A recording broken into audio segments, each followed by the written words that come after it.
I have spent countless hours, days, late nights of my life that I'll never get back, as sad as that sounds, because I was addicted to this one thing. And the worst part was that I didn't even realize it became an addiction and was ruining my life until I stopped.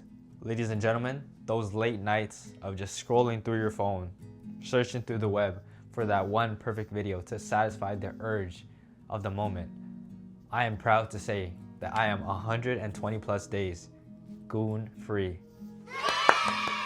So it's been over 120 days now, over a third of an entire year since I made that decision to stop. It's funny because in all honesty, there wasn't a super strong or emotional attachment or desire to conquer this addiction.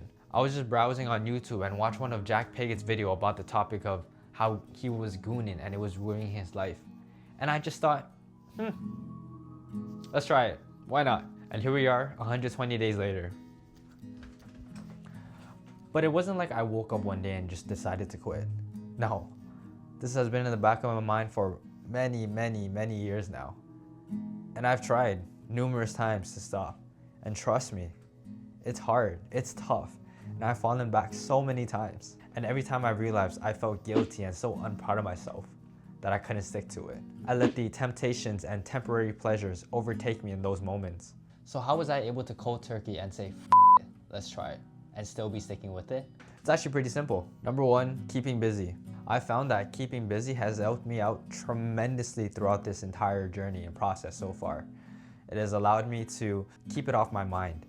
You know, always doing something, productive or unproductive, so that the thought or the temptation or the urge doesn't pop up. So there's no room for it to fester and for it to take action upon it. And keeping busy honestly could mean doing anything. Doing more of what you like to do. Honestly, there was times where I was just goon just because I was bored. Replace that bad habit with another habit. For me, I replaced the habit with editing my YouTube videos, watching anime, and playing games. Number two, understanding your identity. Would the ideal version of yourself be doing this? Would he be proud of you at this moment? How can you bridge the gap of where you are now to become the future version of yourself? I understood that this habit was not serving me in any way. Sure, it might relieve some temporary tensions and gave me some pleasure, but ultimately it served me no purpose at all. And honestly, I felt bad and guilty for myself every time I was done, and I didn't want to keep feeling bad and sorry for myself. And this won't come naturally at first, but eventually over time, over discipline, over keeping your word and promises to yourself, you start to develop the sense of identity that you are this person.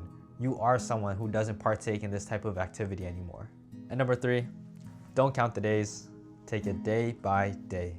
The mistake most people make that I see when trying to overcome this addiction is that they set unrealistic goals for themselves. Oh, I'm gonna stop for doing 30 days, 60 days, a year. Sure, that might be obtainable, but if we're being honest, do you think that's obtainable to yourself? Do you think you can last 30 days? Or do you think you can last one day? If you're addicted and you set your goal for a year, you'll quickly, very soon, lose hope and you'll start to relapse and go over this cycle over and over again because you're setting unrealistic expectations. You're saying, hey, I want to stop for an entire year, 365 days.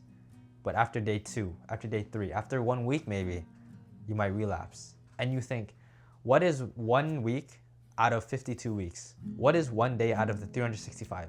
It's nothing. Let me just start over.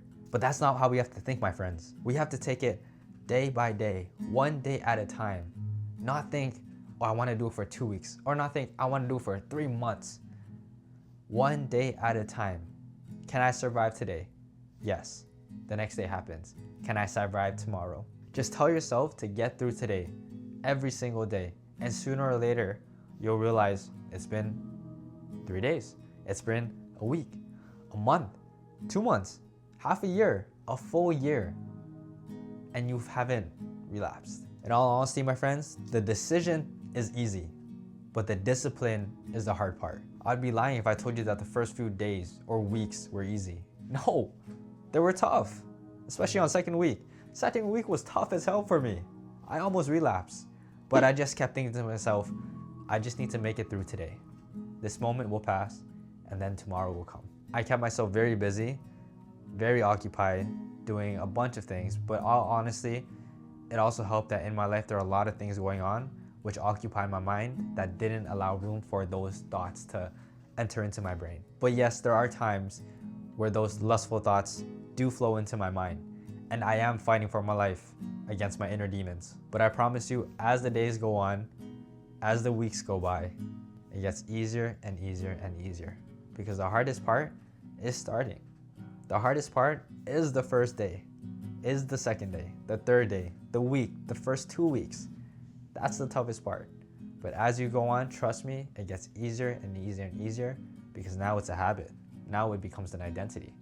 And I promise you that the benefits of being sober from this addiction has been life-changing, has been game-changing for my mental health and for my well-being. And with that, my friends, I hope I was able to pass on some insight and practical steps to defeat your lustful late-night demons and free you from the shackles. If this video has resonated with you, be sure to leave a like and subscribe. Or if this video has helped you in any way, shape, or form to actually defeat your lustful demons and break free from this addiction, let me know in the comments below. And with that, my friends, once again, that is all I have to say, and take care.